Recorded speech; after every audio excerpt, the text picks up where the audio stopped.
Hey, welcome everyone into the Wells Tech Garage for this week's episode of CounterPoint. Thanks for joining us today. I'm joined here once again by Adam, the parts master, parts guru. I'm back. Thanks for being here, Adam. No problem. So today in front of us we have a couple of pedals. Yes. What are we working with?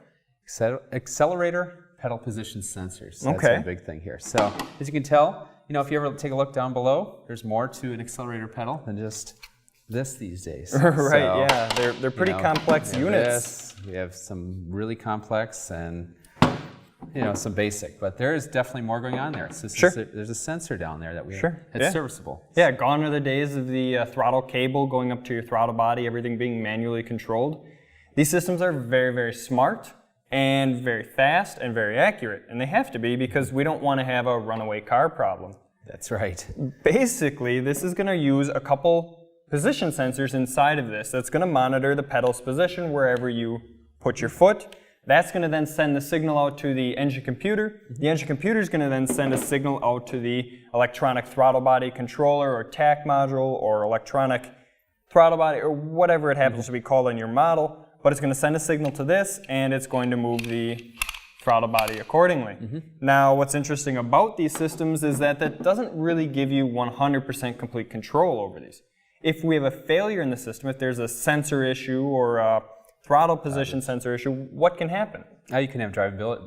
Big thing is drivability issues. Sure. So you can have a depower. You can check engine lights. You get that little message on the dash, exactly. right? You have that. You may be down to like 5% power. It could be, yeah. You get just the reduced power side mode. Of the road.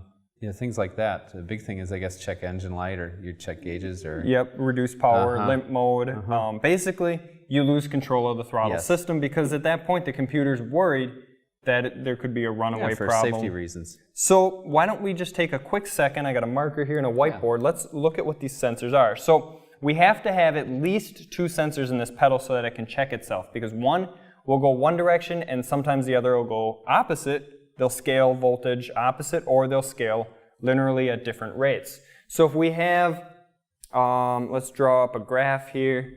Let's call this is going to be volts. And let's call this 5 volts up here, 0 volts down here, and then we have a time window. So you start to push on the pedal. One of them is most likely going to go like this. And now the second sensor is going to depend on the vehicle at that point. Is it going to scale this way? So are we going to have a 5 volt to 0 volt scaling? Or are we going to have something like this, where maybe we start at a different voltage level, so we could scale something like this, potentially. So there's a lot of different ways that this can work, but basically we're gonna have to cross our sensor somewhere. So the computer's gonna watch these points, and as long as they cross where the computer wants them to, the sensor checks out and it's just fine. But if they don't cross at the right point, we have a correlation issue between the two sensors. We set a trouble code, put the vehicle potentially into limp mode or reduced power mode, and we have a failure at that point.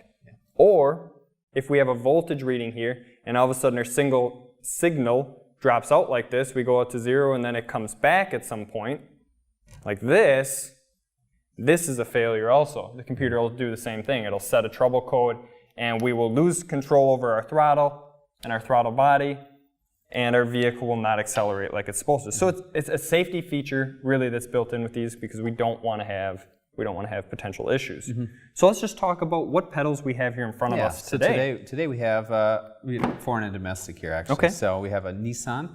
So this pedal right here is a Nissan 350Z, roughly 03 to 08. Okay, mid-2000s pedal, and this one's kind of unique in two things. One, the sensor that's mounted to this comes as an assembly. The sensor that's mounted to this has oblong holes. So if you were to loosen these two screws here, you could adjust this sensor on here. I don't recommend it. It's adjusted at the factory. Yes. So you'd have to be messing with voltage levels and that kind of thing. Don't do it. This thing is adjusted at the factory. There's a paint mark across the screw to the housing. Make sure it stays there. You don't want to go messing with this thing. These things are pre-set up, and that's why we get it as an assembly. It's assembly. That's right. Also, Nissan has a relearn procedure for this pedal. If you were to disconnect it, if you were to potentially lose enough voltage in the battery, or if you were to change this pedal, we need to do a relearn procedure. Nissan's procedure is pretty easy.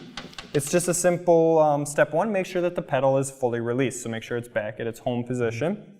Turn the ignition key on for 2 seconds. Turn it off for 10 seconds. On for 2 seconds again. And off for 10 seconds. And that's it. That's it. Super simple. But if you don't do that procedure, you're probably going to get a code and it's not going to operate properly. It's not going to function. Yeah. Okay. So that's the Nissan one. Yes. What do we got next? Yeah, we have a Ford. This is pretty common. It's a monster of a F-150, unit. Navigators, things like that, 2011-12. So the big thing with this one is this one's set up for adjustable pedals. Okay, so you got this is what this is all for. The switch on the dash to bring your pedals either closer or further away from you. Yep, and this is why all right. So basically, this is still just a pedal position sensor, and our pedal, this add-on unit back here, this is the motor that's going to move our pedal. So if we were to give it power and ground, we would see our pedal unit come closer or further away from the bracket right here. And then this is not a throttle cable. This is the cable that actually goes over to the brake pedal unit, and it actually is driven by the motor and spins the brake pedal up and down also. So kind of an interesting unit. It's a big unit, but okay, that's the Ford one. We have the GMC. This is the GMC Acadia. Okay. So relatively simple looking. Yeah, very simple looking design. Nothing really added on here. We've got 6 wires going to it, so probably just a two sensor unit. No sort of relearn associated with this one. There are going to be relearns with some. There's going to be plug and play with others. So service information is going to be your friend when dealing with these things. So, okay. This is a big thing. You know, we wanted to bring this up because first of all, we have a full line of these, and second of all, this is something you normally don't look at. Right, yeah, you don't normally stick your head under the dash and look at these. Take a look at your accelerator. If you think it looks the same as it did in the 90s, 80s, 70s, 40s. Yeah, we'd see a hook on here that you would hook your cable up to, and then you're good to go. You just manually it's not that way anymore. So it's just something to be, take a look. Yeah, we get the mechanical aspect out of it. We don't have to worry about stretched cables or rusty cables or binding cables anymore. Now we got to worry about position sensors and are they doing the right thing? And also, I don't know if I mentioned it, we talked about 2 sensor scaling, but it is possible that some APPSs are going to use a 3 sensor system. I know for a fact Ford uses 3 sensors. You would see something like this then, a scaling 0 to 5, scaling 0 to 5 where they're going linearly up together. They're not always going to maintain parallel. They're going to probably go at a different rate, and then you'll get one that crosses. So there are going to be some out there that use 3 sensors internal to that thing. And that's just, again, for verification, making sure it's doing what it's supposed to do. So, okay. It's a big thing. Well, that's probably about it for accelerator pedal position sensors. Not too complicated, not very hard to change. This big unit here looks like 3 bolts, a connector, and you hook this thing up. So they're not going to be super complicated to change. But 2 bolts in this one. We do offer the full line. Yes, and we do. I'm glad to help you figure that out. Yeah, exactly. So, all right, I think that's going to be it. So thanks for watching today and joining us in the Wells Tech Garage, and we'll see you again next time. Thank you.